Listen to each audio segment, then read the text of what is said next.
Saan yung cellphone at mga gadget Ano? po? Yung, Ako hindi pa nakikita, simula dumating ako dito. Kasi nasikaso ko siya. So yung gamit, wala akong nakitang gamit. sabi po kasi sinuli sa inyo.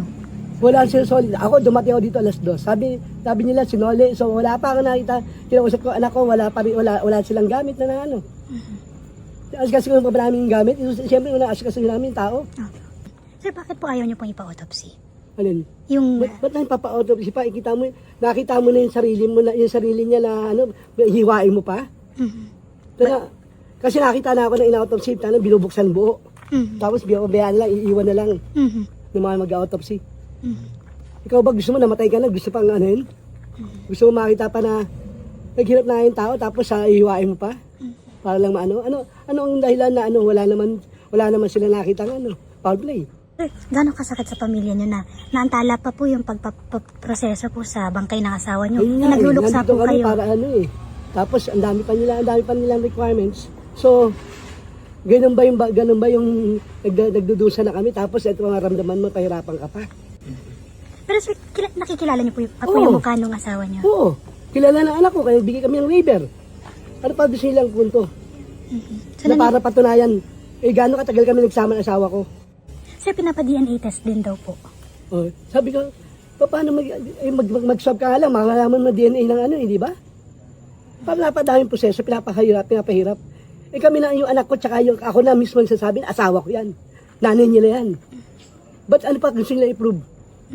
Maghanap sila ng ibang tao?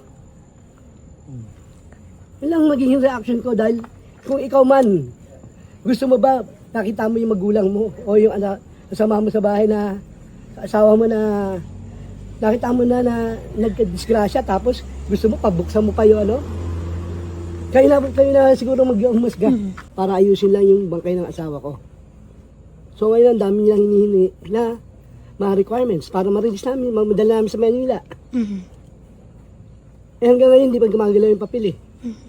Sir, ang sinabi po kasi ay nag-ano po kayo, nag-waiver po kayo, pero pinapa-autopsy po kasi yung asawa Okay, niyo. sabi ko nga, ito na nakita namin, pinakita ko na sila yung ano, yung bangkay.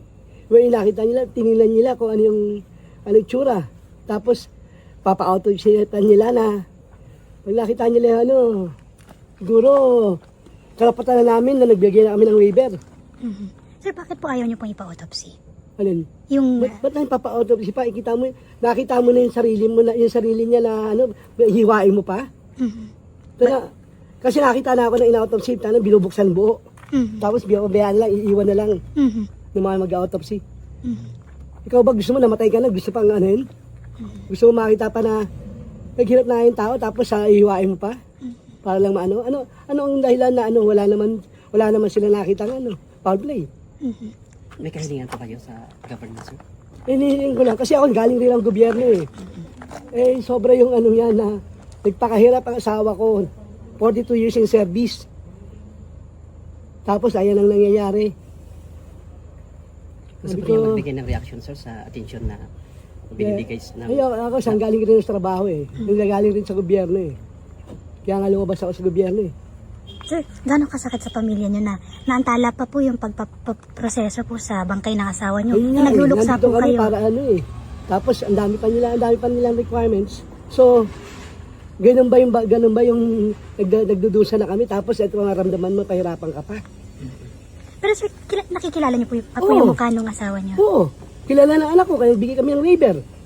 Ano pa gusto nilang punto? So, Na para patunayan, gaano katagal kami nagsama ng asawa ko. naniniwala po kayo aksidente po yung pagkahulog Oo. niya? Kasi, ang punto lang naman doon, nagpunto siya dito para mag-unwind kasi masyado madaming pressure na.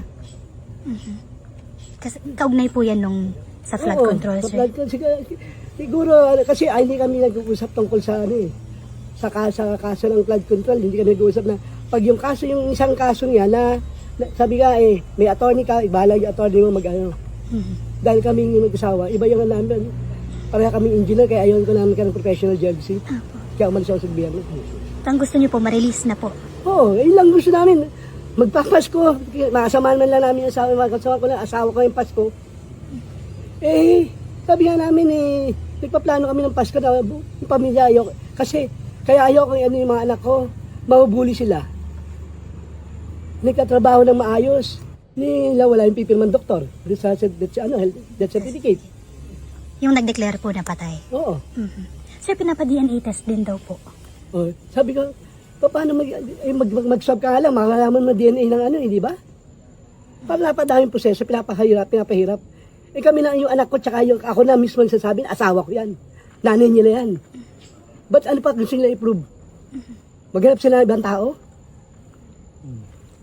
Yun lang magiging reaction ko dahil kung ikaw man, gusto mo ba nakita mo yung magulang mo o yung anak, kasama mo sa bahay na asawa mo na nakita mo na nagka-disgrasya tapos gusto mo pabuksan mo pa yung ano?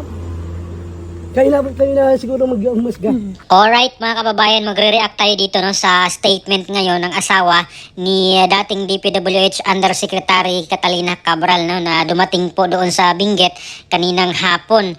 At nais nga nilang kunin mga kababayan at iuwi no, itong si dating Yusek Cabral pero hindi pa po sila pinayagan. At marami pa raw mga test no, na ginagawa doon.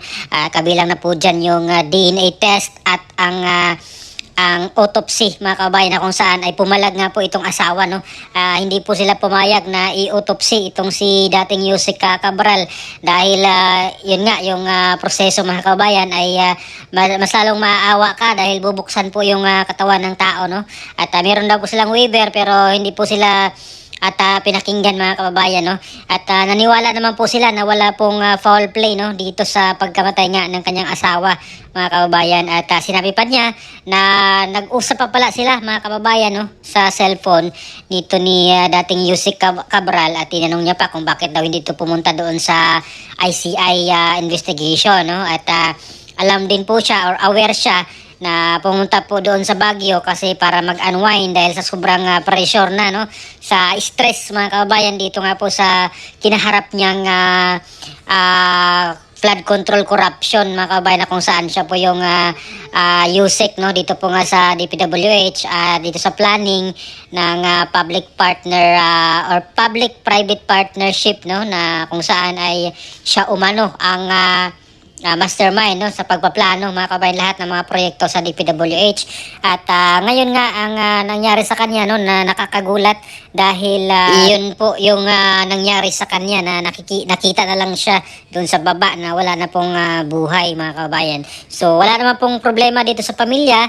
Ayaw na po nilang or hindi naman sila nagtatanong no or hindi nila kini-question yung pagkasawi dahil naniwala sila na nahulog lang po ito doon sa bangin mga kababayan. At dagdag pa ng asawa mga kababayan na sinabi niya hindi naman daw po sila nag-uusap no ni Yusek Cabral patungkol dito nga sa issue ng flood control no. Kasi sabi niya sa abogado na lang daw ipaubaya yung mga ganitong usapan. So pag nasa bahay daw sila ay hindi sila nag-uusap patungkol dito sa kanilang mga trabaho no. At engineer din pala ito mga kababayan yung asawa ni dating Yusek Cabral mga kababayan no. At sa kabilang banda marami rin po ang hindi makapaniwala no at hindi naniwala na natural itong pagkasawi. Natural lang na nahulog itong si Yusek Cabral mga kababayan no. Kagaya po dito ni Congressman Egay Eracy na hindi po siya naniwala dito sa mga statement ng driver ni dating Yusek Catalina Cabral no na magsabihan daw siya na magpababa lang dito tapos balikan na lang mga kababayan. So hindi daw po yun unbelievable no yung kanyang statement. Kaya sa next na mga araw ay or sa Lunes yata ay magfa-file po siya ng resolution no para paimbestigahan dito sa Kamara itong pagkamatay no ni dating Yusek Cabral mga kababayan. At meron naman pong pinalabas na statement mga kababayan no si DILG Secretary John Vic Remulla na walang foul play ang nakita doon sa kanilang initial post-mortem test no or examination. Wala po nakitang foul play mga kababayan. At patungkol naman dito sa controversial no very controversial mga kababayan na gamit ni dating Yusek yung cellphone niya, yung mga gadget niya, yung computer ay hindi daw po hawak ng pamilya, hindi pa daw hawak dito ng asawa at mga anak mga kababayan no. Taliwas doon sa mga balita daw or sinasabi na i-turn over na daw sa pamilya mga kababayan. Ngayon ay di-deny ng asawa na hindi pa daw nila natanggap mga kababayan or nakuha yung cellphone na ginamit dito ni dating Yusek Cabral. At doon po sa sinasabi nga nila na mga files, no, ng dating Yusek na pumanaw na, ay hindi po nila alam kung nasaan, mga kababayan, or kung sino kaya dito ang pinagbigyan, no, ni dating Yusek, mga kababayan, yung controversial nga na files, no, na naglalaman ng mga listahan ng mga proponents, no, dito sa mga nag-insert dito sa DPWH, mga kababayan. So ano po sa tingin nyo, mga kababayan, no? Naniwala po ba kayo dito sa statement ngayon ng asawa ni dating Yusek na hindi pa daw nila hawak yung cellphone nga, mga kababayan, hindi pa daw na turnover nga sa kanila, taliwas doon sa mga balibalitang na turnover na daw, mga kababayan. At para po sa aking opinion dito, mga kababayan, no, although nakakalungkot naman talaga itong nangyari dito po sa kay dating Yusek Cabral, no, malaking kawalan po siya, mga kababayan, dito sa investigation, no, sa DPWH Flood Control Corruption.